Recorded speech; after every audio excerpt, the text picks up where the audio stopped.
Hola, Dios les bendiga. Para aquellos que no me conocen, mi nombre es Cindy Núñez, soy escritora y cantautora de música cristiana. Bueno, en primer lugar le pido disculpas por mi voz, tengo bastante congestión nasal, he estado 2 días sumamente enferma, pero entiendo que lo prometido es deuda. Tengo un compromiso con ustedes y con Dios principalmente, así que aquí estamos con una sonrisa puesta y dispuestos a estudiar las escrituras con ustedes. Entonces hoy vamos a continuar con lo que es el estudio del libro de Jonás y estamos en el capítulo número 3. Vamos a iniciar con la lectura de la palabra en Jonás capítulo 3 versículo 1, que dice: El Señor se dirigió por segunda vez a Jonás y le dijo: anda, vete a la gran ciudad de Nínive y anuncia lo que te voy a decir. Si vamos a Jonás capítulo 1 versículos 1 y 2, vemos lo que Dios le dijo a Jonás que dijera. Entonces vamos al capítulo 1 que dice: el Señor se dirigió a Jonás, hijo de Amitai, y le dijo: anda, vete a la gran ciudad de Nínive y anuncia que voy a destruirla, porque hasta mí ha llegado la noticia de su maldad. Y si vamos otra vez al capítulo 3, vemos que Jonás se puso en marcha en el capítulo 3 versículo 3. Jonás se puso en marcha y fue a Nínive como el Señor se lo había ordenado. Nínive era una ciudad tan grande que para recorrerla toda había que caminar 3 días. Jonás entró en la ciudad y caminó todo un día diciendo en grandes voces: dentro de 40 días Nínive será destruida. Y esto es lo que a mí me parece todavía más extraordinario de este libro. Ese fue el único mensaje que Jonás dio al pueblo de Nínive. Dentro de 40 días la ciudad será destruida. That's it.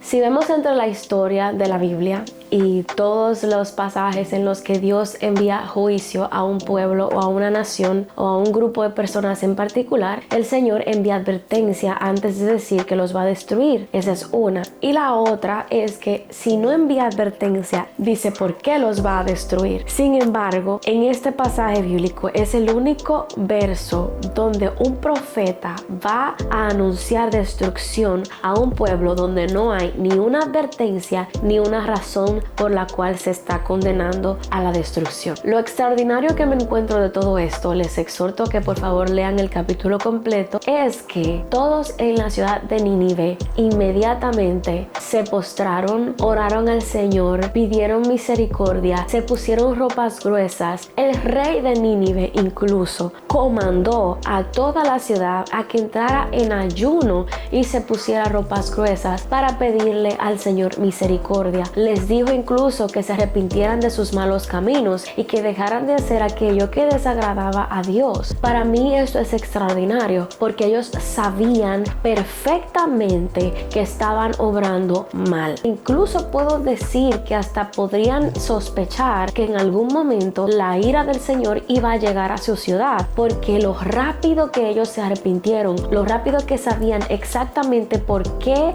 el Señor había mandado condenación a su ciudad, que en 40 días iba a ser destruida, ni siquiera se tomaron la molestia de cuestionar a Jonás o de preguntarle: pero ¿por qué? ¿Qué te dijo el Señor? En la palabra no hay ningún registro que pueda decirnos que ellos actuaron de esta manera con Jonás. Todo lo contrario, no cuestionaron en lo absoluto, sabían perfectamente lo que tenían que hacer y por qué se estaba declarando ese juicio sobre ellos. Si vemos en el versículo 5 del capítulo 3, dice: los habitantes de la ciudad, grandes y pequeños, creyeron en Dios, proclamaron ayuno y se pusieron ropas ásperas en señal de dolor. Y el mismo rey les dijo: clamen con todas sus fuerzas al Señor y quizás entonces Él tenga misericordia de nosotros y no nos destruya. Y lo más grande de todo esto es que en el versículo 10 podemos ver: Dios vio lo que hacía la gente de Nínive y cómo dejaba su mala conducta y decidió no hacerles el daño que les había anunciado. Y aquí mismo en este verso hay una nota en la aplicación YouVersion que dice: nótese la relación de este versículo con la enseñanza contenida en Jeremías 18 versículos 7 y 8 y en Jeremías 26 versículo 3, que habla de que si Dios advierte una señal de arrepentimiento en la ciudad sobre la que pesa una amenaza de castigo, le concede generosamente su perdón. Y también podemos ver muchas más referencias bíblicas como en Éxodo y también en Amós. Si usted desea puede puede también ver esas referencias bíblicas. Pero me parece tan extraordinario porque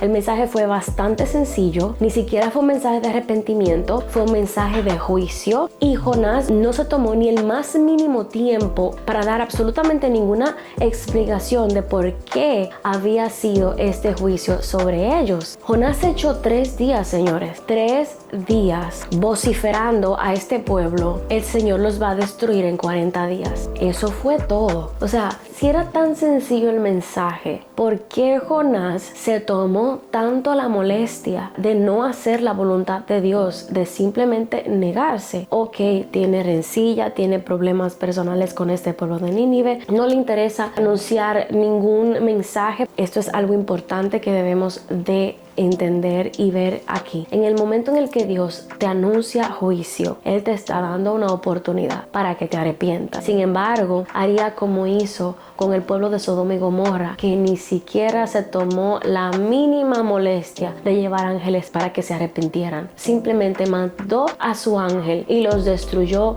a todos. El único justo que había dentro de ese pueblo, que era a Lot y a su familia, fue a los únicos que mandó ángeles para que le dijera a ellos que salieran de la ciudad. Sin embargo, a todo el pueblo de Sodoma y Gomorra no hubo ninguna oportunidad de arrepentimiento, porque Dios conocía sus corazones y sabía que ¿para qué? No voy a perder mi tiempo, y simplemente los destruyó a todos. Entonces eso es algo muy importante, y me salgo un poquito. Vamos a ponerlo en la vida cotidiana, en lo que vivimos todos los días nosotros. ¿Cuántas veces el Señor no nos manda mensajes? ¿Cuántas veces el Señor no nos habla a través de la palabra de Dios, a través de un pastor, a través de un amigo, a través de nuestra madre? Y muchas veces hacemos oídos sordos con respecto a lo que el Señor nos está diciendo. ¿Cuántas veces no tenemos advertencias de algo que estamos haciendo mal, y por nuestra rebeldía, nuestro orgullo, creyéndonos que somos autosuficientes, que no necesitamos de Dios, continuamos y nos damos bien duro contra la pared? Y después venimos a estar llorando delante de Dios y preguntarle: ¿por qué yo? ¿Por qué a mí? ¿Por qué este sufrimiento tan grande? Amén, a mí misma.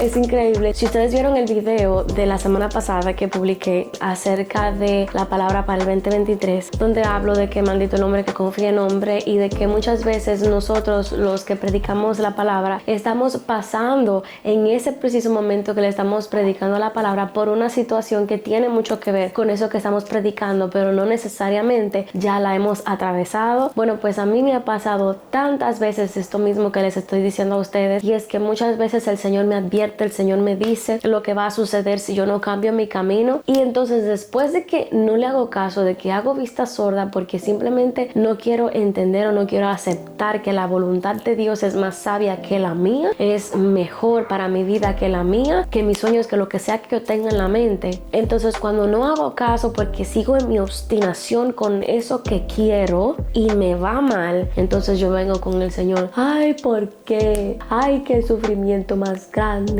Es peor todavía, porque entonces vengo arraigando con las cicatrices, con la herida que esa mala decisión mía me causó. Asimismo, como pasa incluso en situaciones amorosas, en la que la palabra misma dice: no te juntes con yugo desigual, y no habla necesariamente de que si sea cristiano, que si no sea cristiano, habla específicamente de que ambos propósitos estén alineados conforme a la voluntad de Dios. No necesariamente habla de creencias. Sin embargo, que crean en lo mismo es extremadamente importante. Pero ¿qué tal si tú decides hacer vista gorda porque te gusta ese muchacho, porque te gusta esa muchacha, y resulta que tú piensas en tu mente: ah, no te preocupes, porque yo la voy a convertir, o porque yo la voy a llevar a la iglesia, o porque yo la voy a ayudar? Y resulta que esa persona, en vez de tú sacar a esa persona del mundo, esa persona te entra a ti en el mundo. Hay una paradoja que uno de los pastores que predicó a mi vida por muchísimos años, el pastor Elvis Saad, siempre hacía, es que él decía que era más fácil bajar a una persona de arriba de una silla que subir a otra persona que está abajo encima de esa silla donde tú estás. Es muchísimo más fácil tú agarrarle la mano a una persona que está arriba y darle un jalón y hacer que baje, a esa persona que está allá arriba venir con todas sus fuerzas y pretender subirte. Entonces eso es muchas veces lo que sucede cuando nosotros vamos con esa mentalidad, creyendo que de verdad podemos convertir a alguien, pero no es así. Y no sé en realidad por qué razón estoy hablando de eso, porque ni siquiera me compete a mí ahora mismo mismo yo estoy casada, pero sí he pasado por ese tipo de situaciones. Quizás no pensando en que voy a convertir a la persona, pero sí pensando que quizás no va a ser un gran problema para mí, pero resulta ser que es el problema más grande de mi vida y el problema en el que me ha causado más heridas personales en mi corazón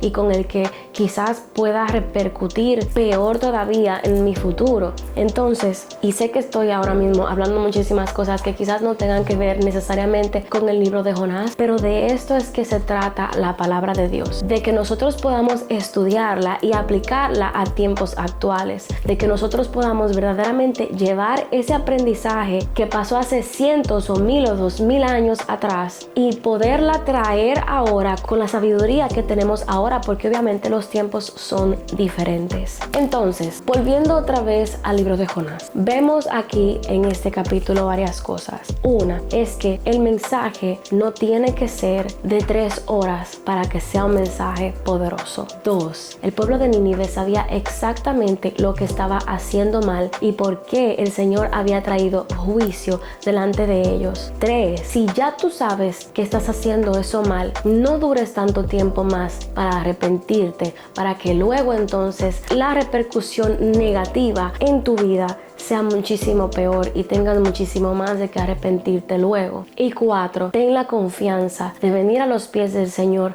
porque Él es bueno, Él es misericordioso, Él es bondadoso y siempre va a estar ahí esperándote para que te arrepientas y para Él poder redimirte, restaurarte y ayudarte. Sin más, este fue el mensaje del día de hoy y recuerden que la semana que viene, viernes a las 6 de la tarde, estaremos con la parte 4, que es la parte final de este libro de Jonás, y hasta la próxima. Dios les bendiga.